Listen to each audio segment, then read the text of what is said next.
నిన్నటి రోజు కాంగ్రెస్ నాయకులు గౌరవ కేటీఆర్ గారి మీద కేసు నమోదు చేయాలని చెప్పేసి ఎస్పీ గారికి ఫిర్యాదు చేస్తామనడం మరి మూర్ఖపు విధానాలకు పరాకాష్ట. ఎందుకంటే మనం గమనించినట్లయితే దయ్యాలు వేదాలు వల్లించినట్టు ఈ రాష్ట్రంలో రేవంత్ రెడ్డి సర్కార్ అధికారంలోకి వచ్చిన తర్వాత ముఖ్యమంత్రి గారి నుంచి మొదలు పెడితే గ్రామ స్థాయి వరకు కేవలం మైండ్ డైవర్ట్ పాలిటిక్స్ బూతులతో తప్ప వీళ్ళు చేసింది ఏమీ లేదు. మొన్న కేటీఆర్ గారు ఏమన్నారండి, తెలంగాణ రాష్ట్రం రాకముందు ఈ గత 10-12 సంవత్సరాల పరిపాలన కంటే ముందు కూడా సిద్దిపేటలో పందులు ఎక్కువ ఉండే, మెదక్ గాడులు ఎక్కువనే ఉండే. మెదక్ ప్రాంత నాయకులు పార్టీ చేరిన సందర్భంగా భవన్లో బీఆర్ఎస్ భవన్ ఏర్పడిన సమావేశంలో అక్కడ పందులు ఉండే, ఇక్కడ గాడిదలు ఉండే.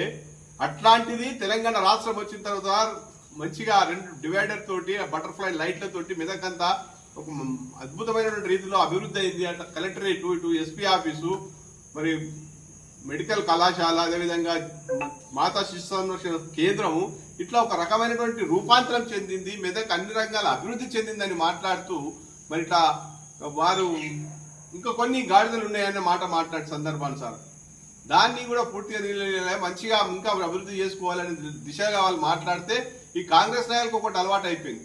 వాళ్ళకే ఆపాదించుకొని వారు అన్న మాటలు వాళ్ళే ఆపాదించుకొని మరి వారు మరి ఇట్లా ఎస్పీ గారికి ఫిర్యాదు చేసి కేసు నమోదు చేసుకోవాలనడం వారు పూర్తిగా మూర్ఖపు చర్య, మూర్ఖపు విధానం, మూర్ఖపు మాటలు. ఎప్పుడు కూడా మెదక్ ప్రజలందరూ కూడా ఇప్పుడు గమనిస్తా ఉన్నారు. గత 9 సంవత్సరాల కేసీఆర్ గారి పరిపాలనలో ఇప్పుడున్నటువంటి తేడాన్ని, ఇప్పుడున్నటువంటి వారు పడుతున్న అవస్థలను మరి చూసినట్లయితే ప్రజలు కేటీఆర్ గారు మాట్లాడిన మాటలు ఎవరిని ఉద్దేశించి మాట్లాడారు, ఎందుకు మాట్లాడిన విషయం మీద స్పష్టత వస్తుంది. ఆల్రెడీ మెదక్ పట్టణ ప్రజలందరూ కూడా చర్చించుకుంటా ఉన్నారు.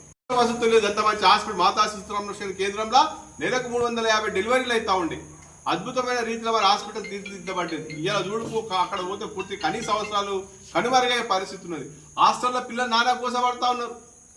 ఇట్లా ఏ రంగంలో చూసినా పూర్తిగా వెనుకబాటు తనానికి గురైతా ఉంది మెదక్ పట్టణం అని వారు మాట్లాడితే వాళ్ళని ఆపాదించుకుంటే మాకు అభ్యంతరం లేదు.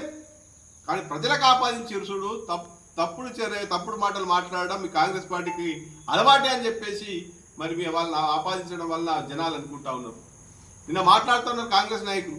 కొంతమంది అంటారు వయసుకైన గౌరవం కేసీఆర్ తెలంగాణ గుండె చప్పుడు, తెలంగాణ రాదన్న తెలంగాణ కాదన్న తెలంగాణను తీసుకొచ్చినటువంటి కేసీఆర్ గారిని పట్టుకొని మరి స్థానిక ఎమ్మెల్యే ఏ మాట మాట్లాడారు, ఏం భాష మాట్లాడారు ఒక్కసారి గుర్తు చేసుకోవాలి. దానికి తగ్గట్టుగానే మరి వారు ఇచ్చినటువంటి హామీలను కార్యకర్తలు పోస్టుల ద్వారా పెడితే వారు చెప్పినటువంటి రికార్డు, వారు చెప్పినట్టు ఎన్నికల సందర్భంలో వాళ్ళు మాట్లాడినటువంటి మాటల హామీలను పెడితే మరి పోలీసులను పురమాయించి దబాయించి మరి మీరంతా కూడా బ్లాక్మెయిల్ చేసి వాళ్ళని ఇబ్బంది పెట్టాలని ప్రయత్నం చేస్తారు తప్ప మీకు అభివృద్ధి మీద ఎక్కడ కూడా చిత్తశుద్ధి లేదు. ఏం అభివృద్ధి చేసారు? అప్పుల రాష్ట్రంగా మాట్లాడారు. నిన్న కాంగ్రెస్ నాయకులు ప్రెస్ మీట్లో మాట్లాడారు.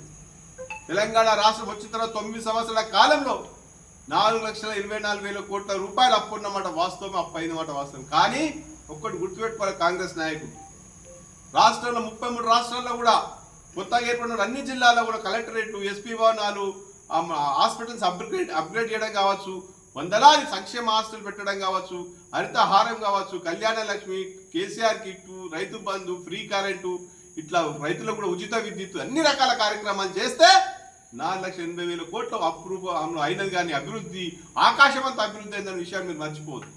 సంవత్సర కాలం 18 నెలలు 19 నెలల కాలంలో ఒక ఇటుక పెట్టింది లేదు, తట్టెడు సిమెంట్ వేసింది లేదు. ఇప్పటికే 1,80,000 కోట్ల రూపాయలు అప్పు చేసింది. సిగ్గనిపించట్లేదా అని చెప్పేసి సందర్భంగా ప్రజలందరూ కూడా అడుగుతా ఉన్నారు. ఎక్కడికక్కడ నిలదీసే రోజులు దగ్గరికి వచ్చినాయి. ఏమైపోయినాయి స్కూటీలు, ఏమైపోయినాయి మహిళలకు ఇచ్చినటువంటి వరాలు, ఏమైపోయినాయి 2,500, ఎక్కడ వాయితున్నాం బంగారం అని చెప్పి ప్రజలందరూ కూడా ఆశిస్తున్నారు. యథా రాజా తదా ప్రజ అన్నట్టు మరి రాజు మాట్లాడినటువంటి భాషనే స్థానిక ప్రజలు మాట్లాడుతున్నారు, కింది స్థాయి ప్రజలు మాట్లాడుతున్నారు తప్ప ఎక్కడ పడితే అక్కడ ఏ మార్కెట్లో ఎక్కడవో అడ్డ మీద కూలీల దగ్గరకు, హోటల్ దగ్గరకు, ఆటో డ్రైవర్ దగ్గరకు, వ్యవసాయ రైతు దగ్గరకు, కూరగాయలు అమ్ముకునే తల్లి దగ్గరకు వాళ్ళు మాట్లాడుతున్నారు. భాష ఆట ముఖ్యమంత్రి నేర్పిన భాషగా ఉన్నది తప్ప వారు సొంతంగా ఎవరు అందే. చరిత్ర చూస్తే ఇన్ని సంవత్సరాల నుంచి కూడా ఎంతో మంది ముఖ్యమంత్రి డాక్టర్ వైఎస్ మనం చూసిన కాడిగా రాజశేఖర రెడ్డి గారు, ఎన్టీ రామారావు గారు కావచ్చు, చంద్రబాబు నాయుడు కావచ్చు, కిరణ్ కుమార్ రెడ్డి, రోషయ్య, చాలా మంది ముఖ్యమంత్రులు పనిచేశారు కేసీఆర్ గారితో పాటు. ఎవరైనా ఈ ముఖ్యమంత్రి మాటలు మాట్లాడుతుంటే కారణం ఏంది?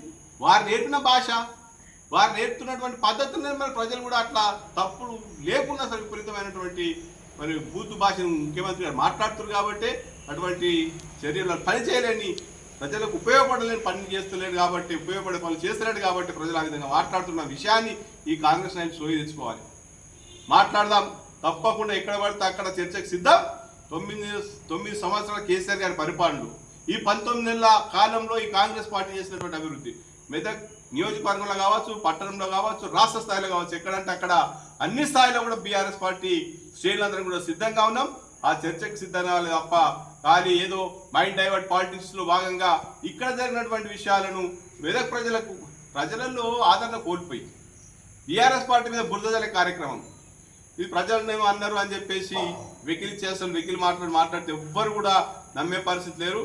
తప్పకుండా బీఆర్ఎస్ పార్టీ తెలంగాణ ప్రజలకు శ్రీరామ రక్ష, బీఆర్ఎస్ పార్టీ ద్వారా తెలంగాణ ప్రజలకు ఆత్మగౌరవం నిలబడుతున్న విషయం యావత్ ప్రజానికం తెలుసు. కాబట్టి ఈ మైండ్ డైవర్ట్ పాలిటిక్స్, ఈ బురదజల్లే కార్యక్రమాలు బంద్ చేసుకొని చిత్తశుద్ధి ఉంటే ప్రజా సంక్షేమం కోసం, ప్రజలకు ఇచ్చినటువంటి హామీల కోసం అన్ని తీస్తా ఉన్నాం. రాష్ట్ర వ్యాప్తంగా ఉన్నటువంటి ఎన్నికల మేనిఫెస్టో కావచ్చు, నియోజకవర్గ స్థాయిలో ఉన్నటువంటి ఎన్నికల మేనిఫెస్టో కావచ్చు, తప్పకుండా ప్రజల ముందు పెడతాం. ప్రజాక్షేత్రంలోనే వారి యొక్క హామీల గురించి ఎక్కడికక్కడ ఎండగడతామని చెప్పేసి ఈ సందర్భంగా గుర్తు చేస్తూ మరొకసారి చెప్తా ఉన్నాం. కేటీఆర్ గారు కానీ, కేసీఆర్ గారు కానీ, అదేవిధంగా మన హరీష్ రావు గారిని కానీ ఏ మాత్రం విమర్శించిన, స్థాయికి నుంచి మాట్లాడినా ఇక ముందు ఊరుకునే ప్రసక్తే లేదు. ఎక్కడికక్కడ మరి గ్రామ స్థాయిలో ఉన్నటువంటి ప్రజల ఆగ్రహం, బీఆర్ఎస్ పార్టీ కార్యకర్తల ఆగ్రహం చూడక తప్పన్న విషయాన్ని ఈ సందర్భంగా గుర్తు చేస్తా ఉన్నాం. మరొకసారి చెప్తా ఉన్నాం, ప్రతిపక్ష పాత్ర సమర్థంగా పోషిస్తాం, మీ యొక్క తప్పిదాలను ఎత్తి చూపుతాం. మీరు ఇచ్చినట్టు హామీలు అమలు చేసేదాకా కూడా, హామీలన్నింటినీ కూడా అమలు చేసేదాకా నిరంతరం ప్రజా శ్రేమం కోసం, ప్రజా శ్రేయస్సు కోసం బీఆర్ఎస్ పార్టీ ఉద్యమం చేస్తూనే ఉంటుందన్న విషయాన్ని మరొకసారి కాంగ్రెస్ పార్టీ నాయకులు గుర్తు చేస్తూ ఇటువంటి కళ్ళబొల్లి మాటలు, అబద్ధ ప్రచారాలు ఎప్పుడు కూడా ఈ సమాజంలో చెల్లనేరవన్న విషయాన్ని మనం గుర్తుంచుకుంటే మంచిది అని చెప్పేసి వాళ్ళకి హెచ్చరిస్తాం.